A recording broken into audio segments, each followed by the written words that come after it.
Hello, brothers and sisters. We the brothers from the Gathering of Christ Church. We're going into a good topic today, dealing with the understanding or teachings of Easter. This time of year, you go to your stores, you go into your supermarkets, you will see eggs, the dyeing of eggs. You'll see bunnies, little yellow bunnies, and people planning the Easter egg hunt and dunking eggs.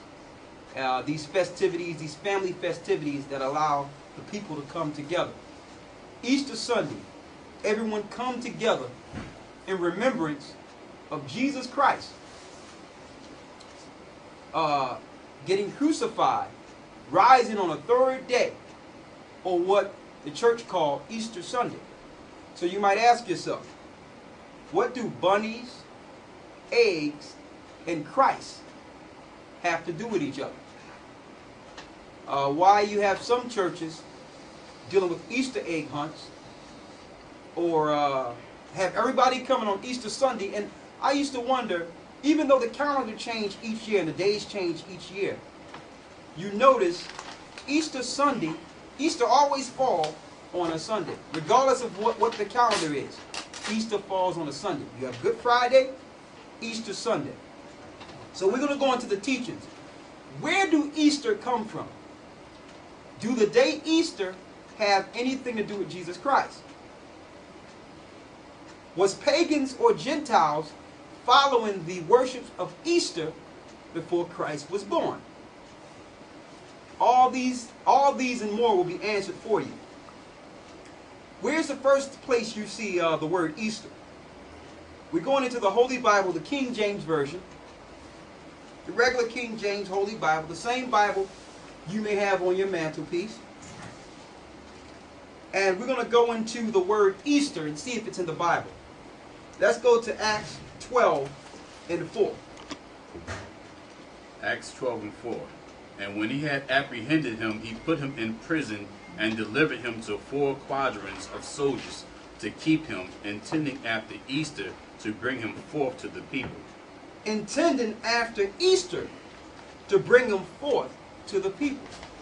We found out through study that that word Easter was put in the Bible because the Catholic Church integrated pagan worship, which is the goddess Star or Easter, with Christianity or the words of the Bible. So in order to give credence to their holiday, they took out the word Passover there and put in the word Easter. So how do we know this?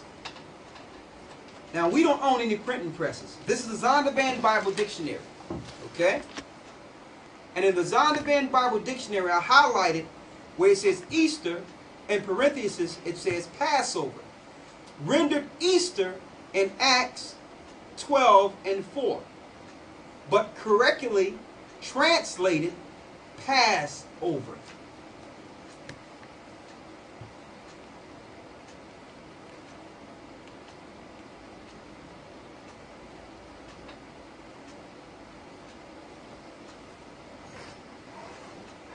Okay? Alright. So now, if it was correctly translated, if you go into the Greek, the word Passover was really there. You may ask yourself, if the churches or the mother church is dealing with Christ, why would they purposely omit the festival that Christ was dealing with? He was actually crucified on the night of the Passover. Why would they purposely omit the Passover, the days the Israelites were dealing with? You know the Passover that came down in Egypt and killed the firstborn, that didn't put the blood of the people, that didn't put the blood on their doors. That Passover represented liberation for God's people out of Egypt. Later on, it represented Christ being the Passover, Him giving up His flesh, Him giving His blood for the sins of His people on Passover night. Sitting down with the disciples, letting them know to do this in remembrance of Him. Now, if the churches are dealing with the Spirit of Christ, why would they diabolically This is a diabolical tactic. Why would they take the word Passover out of Acts and just slip in the word Easter? Maybe the pagans were dealing with the Easter god or the goddess Astarte. We'll see. Give me Job 13 and 4. Job 13 and 4.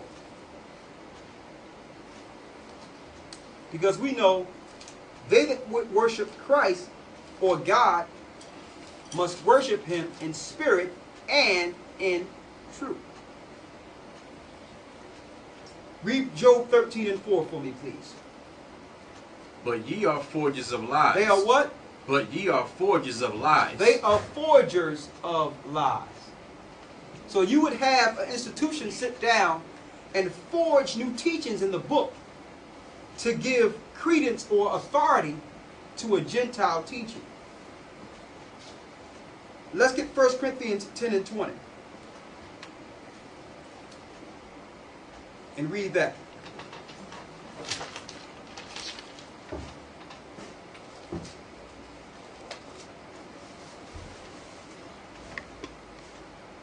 Read that.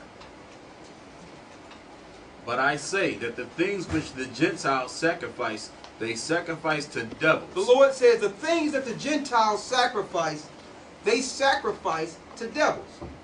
So in 325 AD, when the Roman Catholic Church or the Romans integrated Christianity with paganism, they did that so that they can allow the masses or teach the masses to sacrifice to these new gods or devils. Read that again. But I say that the things which the Gentiles sacrifice, they sacrifice to devils and not to God. And not to God. They're just using God's name.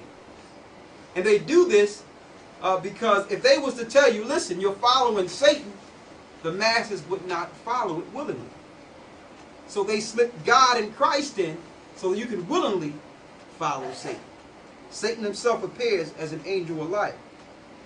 Read on. And I would not that ye should have fellowship with devils. So the Lord don't want his people or his followers to have any fellowship with devils. I know some people will say, well, I know that Easter don't have anything to do with Christ, but I'm doing it in remembrance of Christ. I know Christmas don't have nothing to do with Christ, but I do it in remembrance of Christ. Well, if you know it doesn't have anything to do with Christ, how can you bring Christ in it? Okay, you're just as guilty as the Catholic Church, who put Easter in his Holy Bible when the word was Passover. You can't make new days and excuse it. The Lord didn't make the world so that you can excuse it for yourself. He made the world so that you can follow him. You can't fit God into your program. Read. Ye cannot drink the cup of the Lord and the cup of devils. You can't say you down with God, but dealing with a day that was purposely set up to worship devils or demons or demonic forces. I don't care how good you worship. If you're doing it on the day that was set up to follow a demonic god, you're following that demonic god. Read. Ye cannot be partakers of the Lord's table and of the table of devils. You cannot say I'm down with Jesus Christ or down with God and you're partaking and sitting down at the table with the devil. You just can't do it. You just can't do it. Now, let's examine that for a second. You show me where the disciples were celebrating Easter. You can't find it. You show me where Christ rose on Easter Sunday. We're going to show you, you cannot find it. You cannot get 3 days between Good Friday and Sunday.